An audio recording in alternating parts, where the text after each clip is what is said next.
Palavra de hoje. Momento de reflexão na fé em Cristo.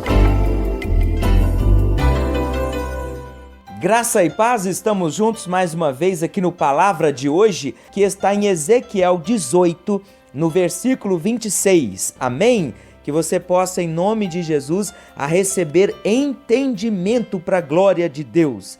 Desviando-se o justo da sua justiça e cometendo iniquidade, morrerá por causa dela. Na iniquidade que cometeu, morrerá.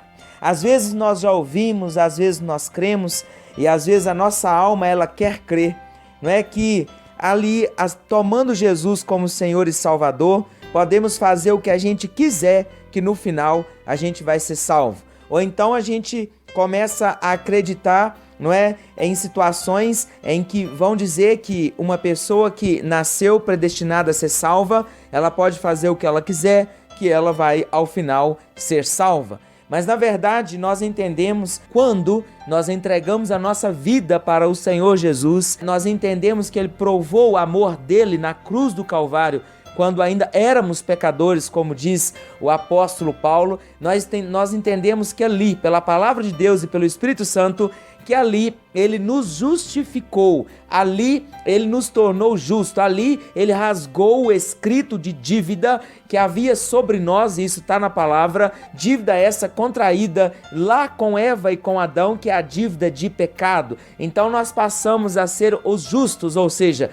aqueles que são justificados, entramos no corpo de Cristo. A Bíblia diz em João capítulo 1, versículo 12, que aquele que recebe Jesus, ele então se torna filho de Deus, ou seja, ele entra para o reino e entra para o corpo de Cristo, sendo a igreja, ou seja, ele passa a ser justo, e a partir dali começa uma caminhada de buscar ao Senhor, de seguir em conhecer, de congregar, de ouvir a palavra de Deus, de principalmente praticar a palavra, de servir ao Senhor, ou seja, estar num corpo no qual Jesus é o cabeça. Eu peço que você agora tenha todo o entendimento, o Espírito Santo está entregando para a gente agora entendimento. Diz assim: desviando-se o justo.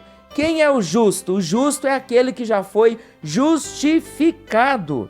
Ele já entrou, ele faz parte do corpo. Mas a Bíblia dizendo aqui, desviando-se o justo da sua justiça, desviando-se o justo da prática, porque a palavra diz, buscai o reino em primeiro lugar e a sua justiça, desviando-se da justiça e cometendo iniquidade, que é pecado repetitivo, pecado consciente. A Bíblia diz em Isaías 59, verso 2, que essa iniquidade, esse pecado consciente e repetitivo, ele então faz com que haja separação entre homem e Deus, o nosso Pai. Morrerá por causa dela, na iniquidade que cometeu, morrerá. Então aqui está dizendo que a iniquidade, quando ela não é confessada, quando ela não é deixada, ela vai gerar morte mesmo naquele que já foi justificado. Porque, irmãos, lá na glória, no céu, não vai entrar pecado. Então, se eu não me arrependo e deixo, a Bíblia diz que é aquele que confessa e deixa. Então, precisa ter esse tempo de confessar, mas também de abandonar o ato do pecado. Qualquer pecado é pecado, o pecado da mentira, o pecado do engano, pecado é pecado. Pecado é errar o alvo. E a palavra diz em Romanos 3:23 que todos pecaram e carecem da glória de Deus ou estão destituídos da glória de Deus. A Bíblia também diz lá em Romanos 6:23 que o salário do pecado é a morte. E aqui no capítulo 18 está dizendo que a responsabilidade, ela é pessoal e ela é individual. No verso 20 desse mesmo capítulo diz: a alma que pecar, essa morrerá. O filho não levará a iniquidade do pai, nem o pai a iniquidade do filho. A justiça do justo ficará sobre ele, e a perversidade do perverso cairá sobre este. Está dizendo, é individual, cada um é responsável, não é, por si mesmo. No versículo 24, mas desviando-se o justo da sua justiça e cometendo iniquidade, fazendo segundo todas as abominações que faz o perverso, acaso viverá? Ele está falando, se o justo aquele que é corpo, aquele que é membro do corpo de Cristo, aquele que conhece Jesus, entregou sua vida para Jesus, se ele fizer do mesmo jeito, se ele agir da mesma forma que os que ainda não entregaram, ele vai viver? É isso que está perguntando aqui. De todos os atos de justiça que tiver praticado, não se fará memória.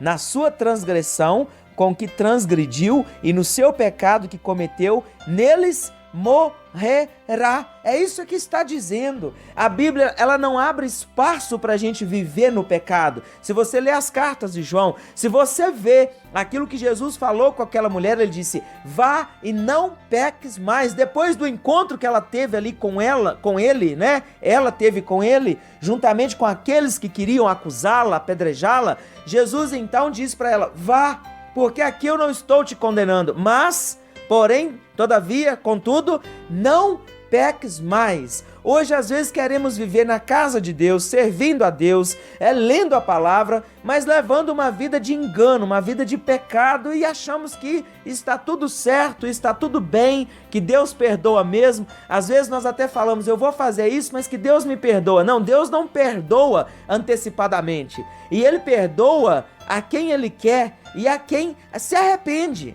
Então, se você não vai se arrepender, ou não tem garantia que vai se arrepender, não peça perdão antecipado por algo que você vai fazer.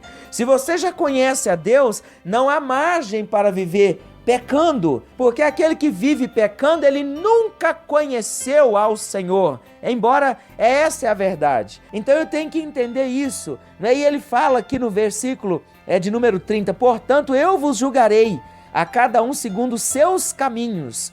Ó casa de Israel, diz o Senhor Deus, convertei-vos e desviai-vos de todas as vossas transgressões, e a iniquidade não vos servirá de tropeço.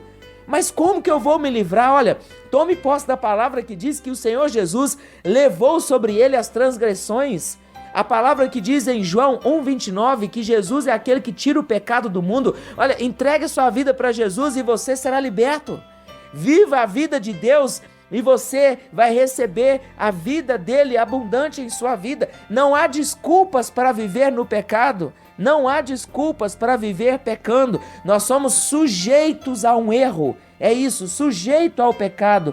Pode ser que aconteça, e se caso acontecer, nós iremos precisar de arrepender, pedir perdão e seguir uma caminhada em linha reta. Eu não estou dizendo que ninguém peca, eu estou dizendo que não pode estar no nosso projeto, no nosso plano.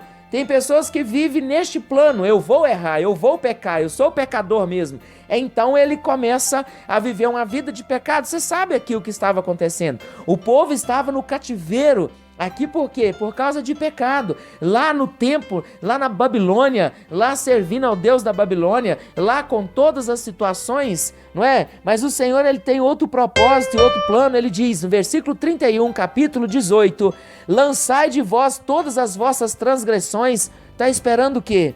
Com que transgredistes e criai vós coração novo, é Ele que dá, e espírito novo, é Ele que dá. Pois por que morrereis, ó casa de Israel? Porque não tenho prazer na morte de ninguém, diz o Senhor Deus. Portanto, convertei-vos e vivei. Ele está dizendo isso, que nem todos vão viver. Ele está falando: convertei-vos e vivei. Pai, que esta vida venha sobre todos nós e sobre aquele que me ouve agora, que cada um se arrependa e viva a tua vontade, em nome de Jesus. Amém e glória a Deus. Amém? Que o Senhor te abençoe, que Ele te guarde e até o próximo. Palavra de hoje. Momento de reflexão na fé em Cristo.